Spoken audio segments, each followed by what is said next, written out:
Hi everybody, Dan Illman here. It's never too early to start preparing for the Kentucky Derby, and no better way to prepare than with DRF's Kentucky Derby packages. Save up to 39% on PPs, betting strategies, the DRF Player's Guide, and lots more. Learn more at shop.drf.com. Hi everybody, Dan Illman, Ashley Mailloux, taking a look at one of two stakes races for New York breds at Aqueduct on Sunday. Race number 5 is the colt division of the New York Stallion Stakes. $200,000 is the purse, 6.5 furlongs is the distance. Let's take a look at this field. There are some solid horses in here, only 6, but it's a pretty competitive group. It is, and there's a couple of horses that I thought were pretty impressive in their last out efforts, even if they didn't win those efforts. And there's some intriguing horses as well. Fredale, the 2 only has that one race under the belt. You have a first-time starter who unfortunately draws the rail against this group. I think it makes for an interesting race. We'll talk about Antonio of Venice, who might very well be the horse to beat. He's the most accomplished horse in the race with 3 wins and a victory in a stake last time out. He also has some speed. Rudy Rodriguez might have the 2 speeds in the race. As we throw up the Timeform US pace projector, we've got heavyweight champs. We've got Antonio of Venice. I doubt that they're going to duel each other since they're stablemates. The good news is Fredale showed such tactical speed in his debut that he could be right there. And I think that's something that we'll talk about a little bit later. Is pretty attractive with him, where a couple of the other types in here, the only way that they've won or been competitive is if they've been sent to the front. So it makes for an interesting race. I agree, though. I do think Antonio Venice probably is the legit speed on paper. Heavyweight champs, though, has shown that early foot as well. And another one that obviously comes in here off a pretty impressive performance. And you mentioned it, stablemates don't usually duke it out, but it's different ownerships. You never know if it's your best chance of winning. You got to do what's right for the horse.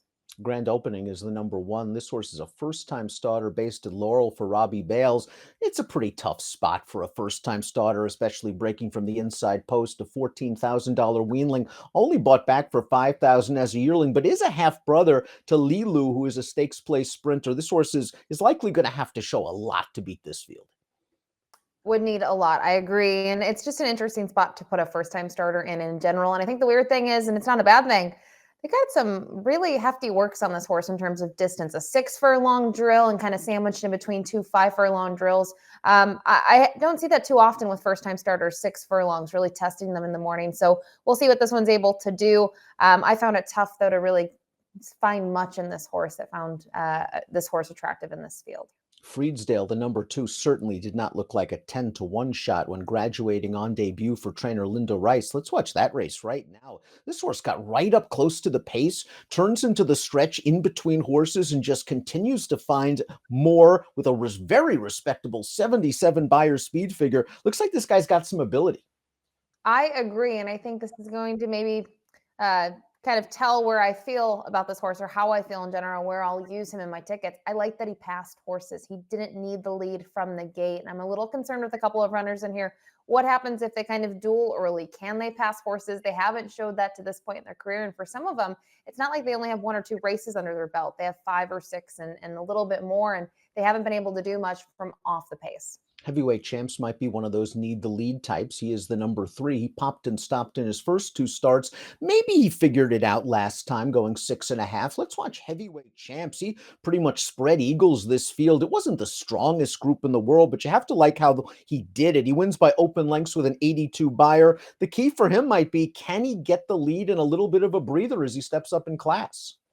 That's the big question. He's a type that so far in his career, yes, he's been forward in all 3 of his races. He's been in front in that first quarter. But I will say, maybe he had an excuse on debut. It was his first career start. Maybe he didn't like the off track. I don't want to make too many excuses for him, but at the same time, seems like everything came together in that 3rd start. And when it did, the light bulb really went on. So I don't really want to label him as a one-type horse, but I do think maybe things worked against him in the first 2.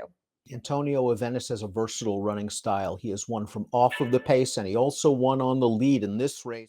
This is the Damon Runyon. He's only facing 3 other rivals, and Manny Franco just figured, listen, I got to get to the front and get the jump on the favorite, and that's exactly what he did. He strides out to win with an 83 Beyer speed figure, and if he runs one of his usual numbers, he's going to be right there at the wire.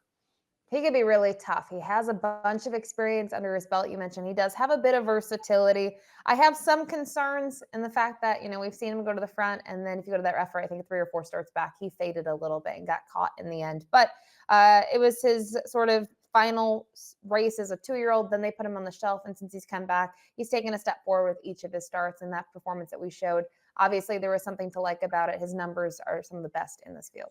Maybe the 5 Black Almighty will show a little bit of speed, adding blinkers for the first time for Rice. This horse won his debut in Puerto Rico and then has run okay in 2 starts in New York. Last time out, finishing 4th in a starter optional. Didn't really see much of an excuse that day. He just kind of pushed the leader and couldn't go with that horse. So he's stepping up in class, but he's a horse that might be able to affect the outcome because of his speed. Well, you don't often see horses that come from Puerto Rico and come back, right? Usually they go there later in their career. So I do find that really intriguing. And he certainly wasn't a cheap purchase for when you kind of consider the circumstances. You mentioned equipment change. He has some upside. I guess my concern would be in his 2 starts since kind of joining the mainland here and being at Aqueduct. He just hasn't had enough. He hasn't shown in those final stages that he can pass horses really. And I don't know what's going to make a difference against this group, especially from a numbers perspective. He's going to need to take a step forward. A horse that's looking for a hot pace up front, likely the 6, Cable Ready, who won in his final start of 2023. Won his maiden in a stakes race at Finger Lakes. Let's take a look at that Tin Cup Chalice. And this horse had to rally from out of it, and it's a resolute rally. He has work to do at the 3/16 pole, but he's going to gobble up the leaders. I'm not sure he was facing a really strong field in this race. This is tougher, and he has to deal with a layoff. Mentioned layoff. He's coming out of the Finger Lakes. But I will say what I liked about this performance is on debut, he sprinted. They tried him 2 times around 2 turns and they cut him back. And it was able to kind of be a nice like high note for the end of his season. Now the layoff is probably my biggest concern with him and the class. I'm not worried about the distance. I think he can certainly pass horses. I like that he was able to show that in that most recent outing. But this may be too much too soon for a 3-year-old who hasn't been to the track in a while. Although the 7, Doc Sullivan's lone victory, came going a 1-turn mile, I don't mind him cutting back to 6.5 furlongs, especially from a solid attack outside post position where he can let the speeds go and settle and make one run. He ran second in the Gander last time out. The winner of that race, Pandagate, has a lot of talent. Christophe Clement shipped him to Dubai after that race, and he ran okay against Kentucky Derby contender Forever Young. He's intriguing. I think I like the outside for him. It's not a huge field. It's not, say, 12 horses where he's really stuck that far on the outside. And I don't mind horses switching back. Obviously, he has a win at the 6 furlong distances over a muddy track, but he had to close from mid-pack in a big field. He came back to win in his following outing very dominantly, a 7-leg victory. So he has a lot to like about him. I'm curious, though, to see sort of what his price will become post-time. So I said lone win at a mile. Of course, he's won at 6 furlongs. He's a multiple race winner, but I do like him cutting back in distance. I think he's going to work out a good trip. Let's take a look at our top picks for race number 5 at the Big A. Fredale, I think you're going to get a price again because Antonio of Venice has that big buyer in those 3 wins. I think Doc Sullivan, after facing Pandagate, is going to take some money. I think you're going to get some value, and the sky's the limit right now for this guy.